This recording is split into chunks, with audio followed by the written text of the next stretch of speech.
Aaron Gordon posibleng maging kapalit ni Draymond Green, Pat Spencer bibitawan na ng Warriors, at Steve Kerr may kumukuha ng ibang team. Pero bago ang lahat, kung bago ka pa lang sa channel na ito, huwag kalimutan mag-like at mag-subscribe. At kung Warriors fan ka, siguraduhin mong tapusin ang video na ito. Tara, simulan na natin. Usap-usapan ngayon ang posibleng paglipat ni Aaron Gordon mula sa Denver Nuggets papunta sa Golden State Warriors. At ang tanong, ito na ba ang magiging kapalit ni Draymond Green? Nagsimula ang usap-usapan matapos ang disappointing playoff exit ng Denver Nuggets ngayong 2026. Maraming analysts ang nagsasabing posibleng magkaroon ng roster changes sa Nuggets, lalo na para mas mapalakas pa ang team sa paligid ni Nikola Jokic at Jamal Murray. Dito na pumasok ang pangalan ni Aaron Gordon. Bagamat isa siya sa pinaka-importanting players ng Nuggets, may ilang factors kung bakit siya nasasama sa trade talks. Malaki ang kontrata niya. Nagkaroon siya ng injury issues nitong season at kailangan ng Nuggets ng adjustments para makabalik sa championship form. Ngayon, bakit naman interesado ang Golden State Warriors kay Aaron Gordon? Simple lang, fit. Isipin mo ito, kasama ni Stephen Curry ang isang athletic forward na kayang mag-dunk sa alley-oop, maglaro ng elite defense, at kayang bantayan ang multiple positions. Parang perfect system fit siya sa Warriors. At higit sa lahat, may mga nagsasabi na pwede siyang maging mas batang version or replacement ni Draymond Green. Hindi man siya kasing playmaker ni Draymond pero mas athletic, mas explosive, at mas scoring threat. Eto na ang pinaka-exciting na part, ang posibleng trade. May mga haka-haka na maaaring mangyari ang ganitong setup. Warriors receive Aaron Gordon, Nuggets receive Draymond Green plus assets, picks or role players.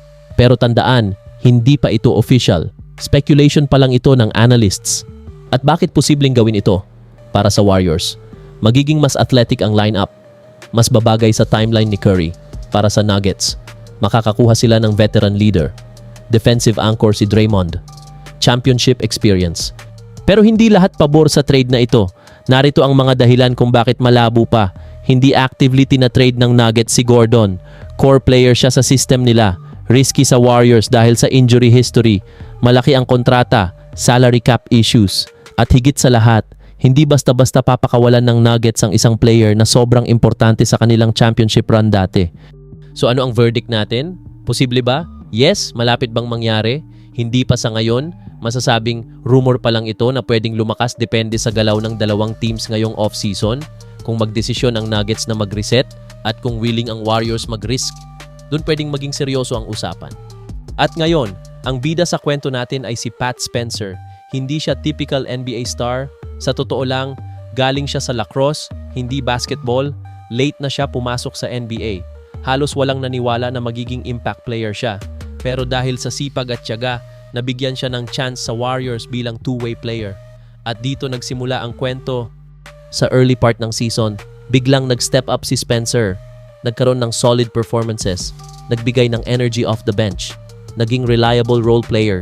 Dahil dito, naging fan favorite siya. Nakakuha pa ng standard NBA contract. At sa panahon na injured si Stephen Curry, mas lalo siyang naging importante sa rotation ng Warriors. Sa madaling salita, mula sa wala lang, naging feel-good story ng season. Pero alam naman natin, sa NBA hindi sapat ang isang magandang simula. Habang tumatagal ang season, bumaba ang performance niya. Nawalan ng consistency, nabawasan ang minutes, hindi na siya go-to option.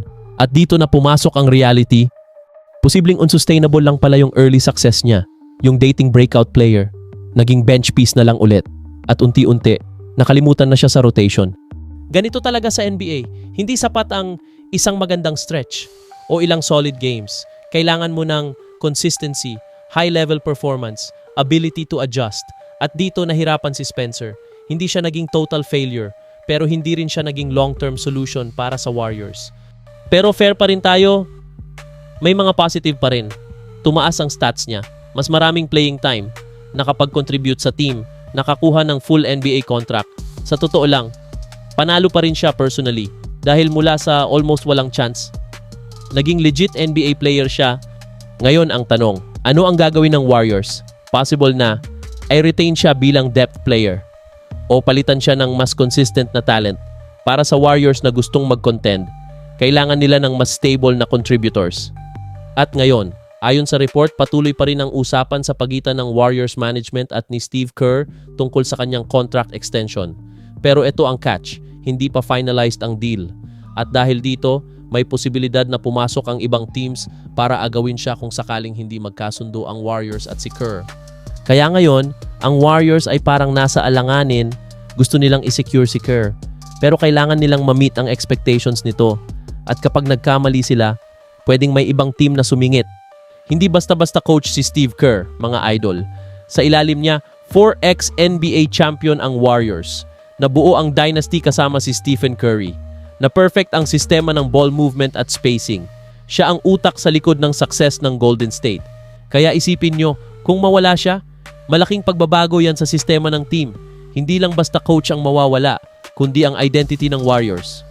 Ngayon ang tanong, sino nga ba ang tinutukoy na rival? Hindi man direktang pinangalanan sa report, pero maraming posibilidad. Mga rebuilding teams na gustong magkaroon ng championship level coach, mga contenders na kulang lang sa tamang leadership, o kahit teams na gustong baguhin ang direction nila. At tandaan, kapag naging available si Kerr, siguradong maraming team ang pipila. Hindi yan basta-basta opportunity na palalagpasin. Ito ang mga pwedeng mangyari. Scenario 1, magre-resign si Kerr sa Warriors. Ito ang gusto ng fans. Continuity, stability, at championship mindset. Scenario 2, hindi magkasundo sa contract. Pwedeng pumasok ang ibang team. Biglang magbago ang landscape ng NBA. Scenario 3, magdesisyon si Kerr na magpahinga o lumipat. Ito ang pinakadelikado dahil hindi prepared ang Warriors sa biglaang pagbabago. At kapag nangyari yan, baka tuluyan nang mag-end ang era ng Warriors dynasty. Kung sakaling mawala si Kerr, mawawala ang sistema na nakasanayan. Posibleng maapektuhan si Curry at ang buong team chemistry. Mahihirapan ang Warriors mag-adjust sa bagong coach. At tandaan, hindi madaling palitan ang isang tulad ni Kerr. Hindi lang X's and O's ang dala niya, kundi leadership at culture. Kaya mga idol, ngayon pa lang, kailangan ng kumilos ng Warriors dahil kung hindi nila masisecure si Steve Kerr, baka may ibang team na ang makinabang sa kanyang galing. Ano sa tingin nyo? Dapat bang bigyan agad ng bagong contract si Kerr? O oras na para mag-move on ang Warriors? At gusto nyo bang makita si Aaron Gordon sa Warriors? O mas okay na manatili siya sa Nuggets? At sa huli, ang kwento ni Pat Spencer ay isang paalala. Hindi sapat ang magandang simula. Kailangan mong panindigan hanggang dulo. From feel-good story, naging bittersweet ending. At yan ang matitinding balita ngayong araw. Kung nagustuhan mo ang video na ito, huwag kalimutan mag-like, click ang notification bell at mag-subscribe para updated ka palagi sa mga latest Warriors news. Peace out!